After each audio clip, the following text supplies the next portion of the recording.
Welcome back to the 2009 National Bowling Championship. And for the third time in the last 6 years, Nebraska trying to close in on the title. Game one, Cassie Luthold in the anchor position won it for the Huskers. Then in game number two, they struggled while Central Missouri picked up the pace. They tied the match at 1 apiece. And now back-to-back 200 games for the Huskers. Luthold and Calberry, they're 4 and 5 bowlers with 10 strikes so far in the match, just 1 less than the entire Central Missouri team. And they've been finishing strong. That's Calberry right there. And so now the Huskers, if they win game 5, they win the national championship. And Katie Ann Sopp has done a nice job in the games 3 and 4 of setting the tone for them. Katie's been a great leadoff bowler, and she's thrown the shots where you could read what the lane is doing, so you can't ask for anything more than that. Back over to the left lane for the Huskers in the strike for Sopp. That is her 3rd strike in 5 frames. Yeah, it's very light on the head pin, but look at all those pins help each other out. Goodbye, 7-pin.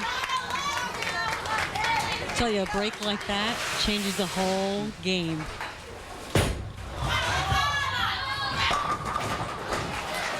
So just leaves the 10. Great shot, making an adjustment on that lane. Looks like she moved a little bit deeper.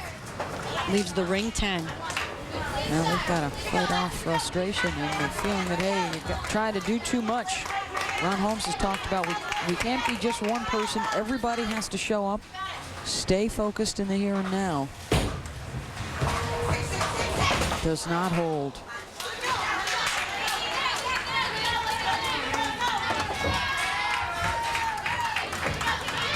And you notice too the Nebraska players now a little more pep in their step.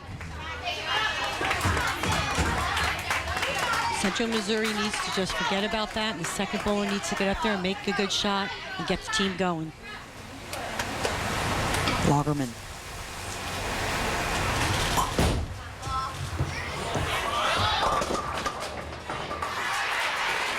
Coming back around a bit for her.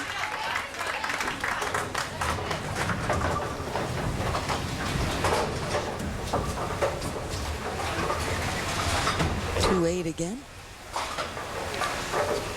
Double wood. Or double wood right there, showing you how to make it.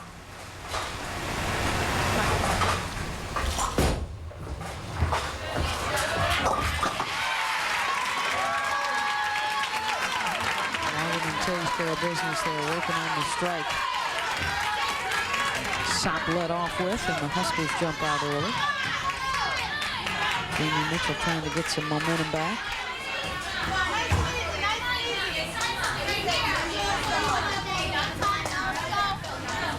See her teammates right behind her there, giving her some encouragement.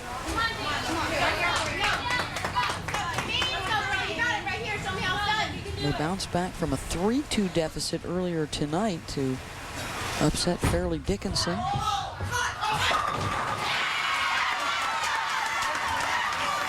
Great shot on that right lane. She didn't have such a good look last game. I'm sorry, the last time they were up on that right lane. Makes an adjustment. Can't ask for anything more than that. It was high flush in the pocket. Vandermeer for Nebraska.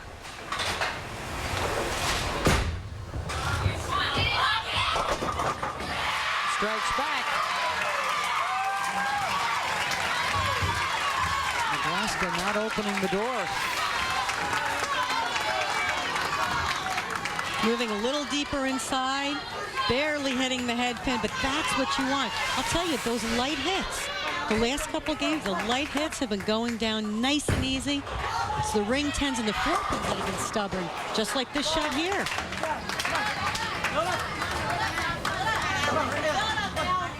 Stubborn 10-pin again.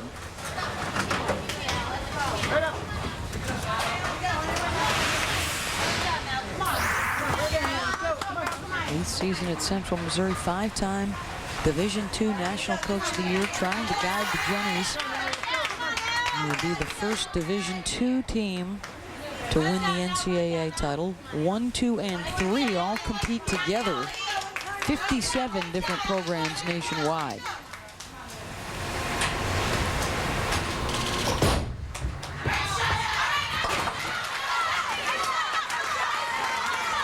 The champions have run the gamut from the big schools like Nebraska and Vanderbilt to the smaller schools like Maryland Eastern Shore and Fairleigh Dickinson.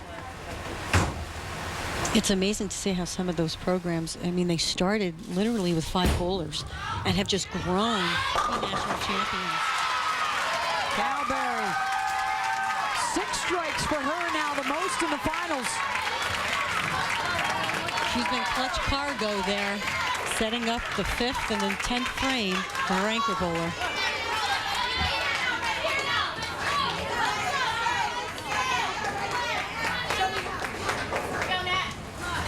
Cortez.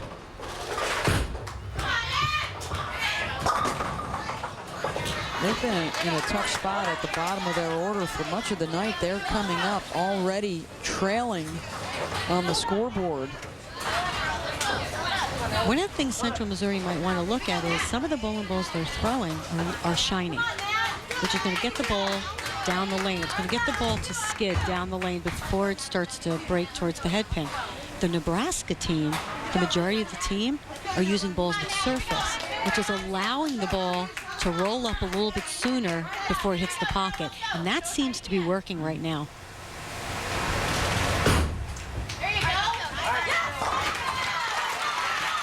Cortez with the cover.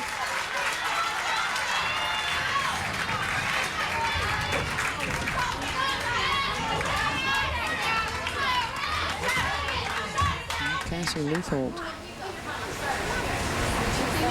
Her last 4 first balls have only taken down 6 or 7 pins. Trying to come out strong here in Game 5, the 5th frame. Only 6 again. With the bucket out there, and you see her kind of shrug over at her coach, say, hey, what's going on?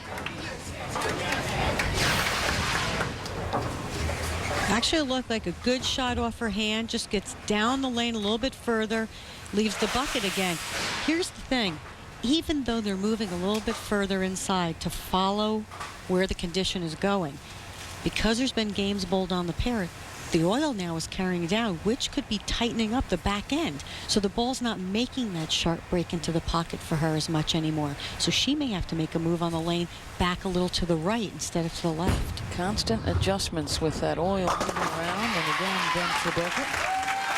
She's been covering that spare like she does in her sleep. That's not an easy spare to make. Now Teresa Christopher.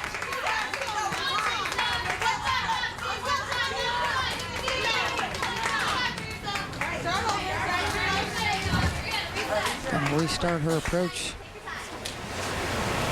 And certainly sensing now that they need some strikes here to get back in it.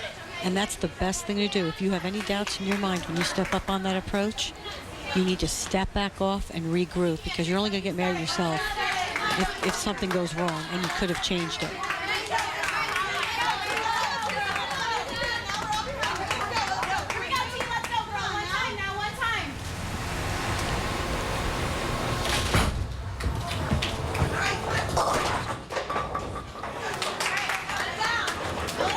Never high enough. And I have to tell you, I'm not sure I've seen this left 3 times in my career. This is an odd leave. Barely hits the head pin. Actually, she didn't hit the head pin. I apologize. I'm sorry when I saw it. Misses the head pin to the right. And the pins fell backward and forward in between. That was a very, very odd leave. To make this, she's going to hit the right side of the head pin and hope she takes out the back 2 pins. 1, 7, 8, 9 across the back line.